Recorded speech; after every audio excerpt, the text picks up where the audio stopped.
Sa bawat oras, bawat pangyayari, ang balita ay mahalaga. Anumang issue, anumang krisis o sakuna, ang inyong mga tagapagbalita. Sandigan at maaasahan. Ito ang balita. Subok na ng panahon sa paghahatid ng tapat at makabuluhang impormasyon.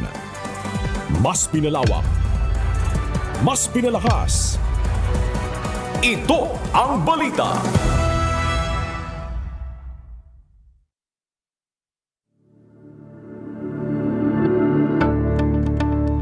Ants are evidently one of the most hard-working insects.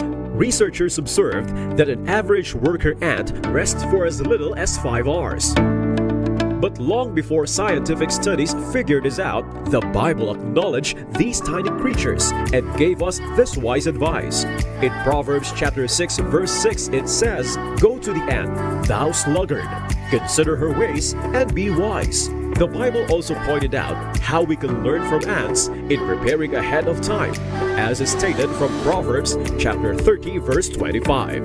The ants are a people not strong, yet they prepare their meat in the summer. Learn more about ants from the most informative book of all time.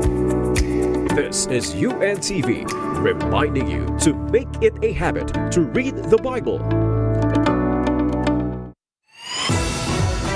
Sa pagsalubong sa umaga, simulan ang araw sa pagtutok sa mga balitang totoo, komprehensibo at mapagkakatiwalaan. Tampok ang maiinit na headlines at mahahalagang pangyayari sa Pilipinas at sa iba't ibang panig ng mundo. Kasama ang mapagkakatiwalaang mga tagapagbalita ng UNTV News and Rescue. Sherwin Colobong, Bernard Dadis, at Ani Rantoy. Tumutok sa Hataw Balita Ngayon.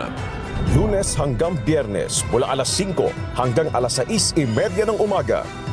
Dito lamang sa UNTV News and Rescue at sa bayan ring mapapakinggan sa Radyo La Verdad 1350 ang UNTV Radio.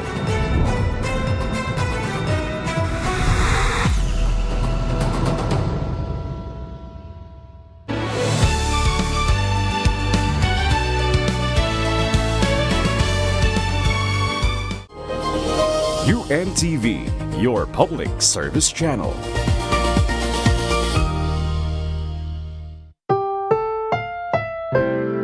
Ang susunod na programa ay rated PG. Ito ay nangangailangan ng patnubay at gabay ng magulang para sa mga batang manonood.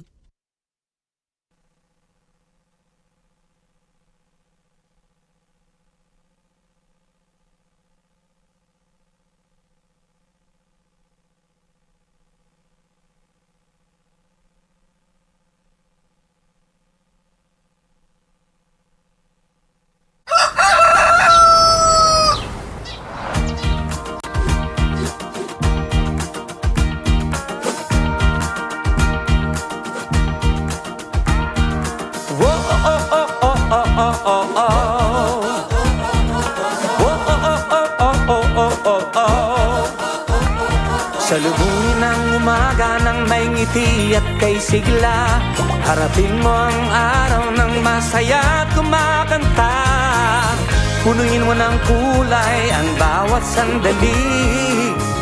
Ang araw ay makikiliti. Andito na si Kuya. Good morning, Kuya, yeah. Good morning, Kuya, yeah. Good morning, Kuya. O kay sarap ng umaga. Good morning. Good na good talaga. Oh, oh, oh, oh, oh, oh, oh, oh. Good morning, Kuya! Isang masayang Thursday morning mga kasangbahay. Today is August 13, 2026 at binabati namin kayo ng pag-ibig!